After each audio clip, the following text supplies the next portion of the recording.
Hi everyone, কেমন আছো তোমরা সবাই? আশা করছি সবাই খুব ভালো আছো, সুস্থ আছো। আমি মুক্তা, আমার চ্যানেলের নতুন একটা ভিডিওতে তোমাদেরকে অনেক অনেক স্বাগত। তো অনেকদিন পরে তোমাদের সঙ্গে আবার একটা বড় ব্লগ শেয়ার করছি। তো এখন সন্ধ্যে 7টা মতন বাজে। প্রথমে ঠাকুরের দর্শন নিয়ে নিলাম। আমাদের গাড়ি অলরেডি চলে এসছে, মা ওখানে রেডি হয়ে দাঁড়িয়ে আছে, আর গাড়ির ভেতরে অন্ধকারে চলছে মাসি আর বোনঝির জোরদার ফটো সেশন অন্ধকারে। তো এখানে কুট্টি মাসি আর বুনুয়া দুজনে মিলে ফটো তুললো। এর মধ্যেই আমাদের গাড়িও ছেড়ে দিয়েছে। প্রথমে ছিল মা, তারপরে কুট্টি মাসি, বুনুয়া, আর এপাশে রয়েছে আমার মাসিমণি। তো আর গাড়ির সামনে ড্রাইভারের পাশে রয়েছে মেসোমণি। তো চলো দুগা দুগা করে আমরা তো বেরিয়ে পড়লাম। তো তোমরা তো অলরেডি ভিডিওর ক্যাপশন আর থাম্বনেল দেখে গেস করতেই পেরেছো যে আমরা কোথায় যাচ্ছি, কি ব্যাপার, সমস্ত কিছু। তো হ্যাঁ, আজকে যাচ্ছি আমরা অশোকনগর, আমার এক মাসির মেয়ে, আমার বোনের বিয়েতে।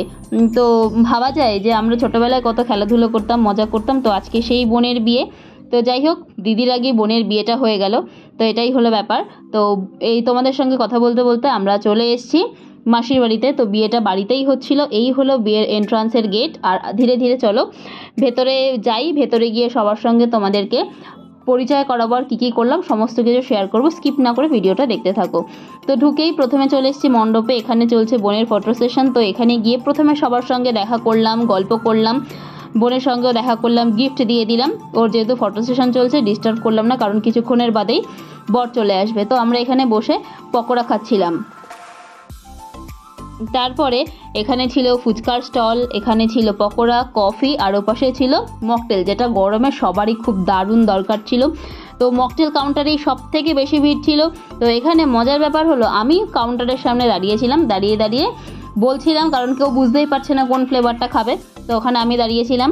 তো আমি দাঁড়িয়ে সবাইকে ওখান থেকে সাপ্লাই দিচ্ছিলাম। তো এখানে বুনুয়া মকটেল খেতে ব্যস্ত, এখানে মা আছে, দিদা আছে, ওরা সবাই দাঁড়িয়ে দাঁড়িয়ে গল্প করছিল। তো চলো এখানে আমরা একটু টুকিটাকি ফটো সেশন করে নিই। তার মধ্যে আমরা একটু ভিডিও ক্লিপস নিয়ে নিলাম সবার সঙ্গে। তো এখানে দুই বোনের কথোপকথন, খাওয়া দাওয়া চলছে, অনেক গল্প হচ্ছে। তো এরপরে মার হাতে আমার মকটেলটা ধরিয়ে দিলাম। ধরিয়ে দিয়ে এবারে কুট্টিকে বললাম তুই একটু তাকা, আমরা একটুখানি ক্যাত মেরে নিই। তো যাই হোক, আমরা একটু স্টাইল মেরে নিলাম। তারপরে এখানে রয়েছে ম্যাওবুড়ি আর ভাইয়া। তারপরে সবার সঙ্গে আরও কিছু বেশ অনেক ছবি তুলেছি। তোলার পরে আমরা ডিরেক্ট চলে এসেছি খেতে। তো এখানে এরা অলরেডি খেতে বসে গেছে। তো আমাদের এই চুটকিটাকে দেখো, ও তো প্রথমে ক্যামেরা আমার হাতে ফোন দেখে বুঝতে পারিনি, তারপরে যখন বুঝতে পারলো যে আমি ভিডিও করছি একটু হাই করে দিল। তো এই পাশে ছিল মেজদা, এখানে কি হচ্ছে, সবাই ঠিকঠাক খেতে বসেছে কিনা সমস্ত কিছু দেখভাল মেজদা করছিল, মেজদাও একটু হাই করে দিল। তো এই ছিল মেনু কার্ড। এখানেও আরেকটা মজার ব্যাপার হয়েছে যে আমি না খেতে বসার আগে মেনু কার্ডটা দেখাতেই ভুলে গেছি। তো সেটা খাওয়ার পরে সেই ক্লিপটা নিলাম। আর ইনি তো অলমোস্ট মানে খাওয়া দাওয়া কমপ্লিট, তাও ফটো তুলতে ব্যস্ত আর সেই ফটোগুলো দেখতে ব্যস্ত। তো আমরা খেয়ে এসে এদিকে দেখি বর চলে এসছে, বরের ফটো সেশন চলছে। তারপরে দেখি এরা তো আইসক্রিম খেতে ব্যস্ত। তো আইসক্রিমটা তো আমারও হাতে আছে, তো আমারও এখন আইসক্রিম খাওয়াটা শুরু করিনি। তো চলো এবারে আমিও আমার আইসক্রিমটাকে ফিনিশ করে ফেলি, নয়তো গরমে পুরো গলে যাবে।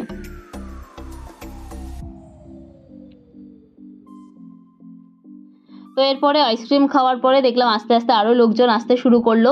তো এত গরম কি বলবো, মানে গরমে বিয়েবাড়ি খুবই চাপের ব্যাপার। তো এদিকে হচ্ছে ঠাকুরমশাই মণ্ডপে বসে আছেন, উনিও এদিকে বিয়ের প্রস্তুতি করছেন, মেজদি ওনাকে গুছিয়ে দিচ্ছে সমস্ত কিছু।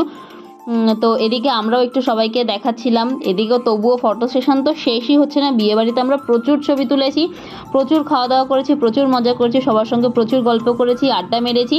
ভিডিওটা ভালো লাগলে লাইক, কমেন্ট, শেয়ার এবং সাবস্ক্রাইব করে পাশে থেকো। দেখা হচ্ছে নেক্সট কোনো একটা ভিডিওতে। টাটা।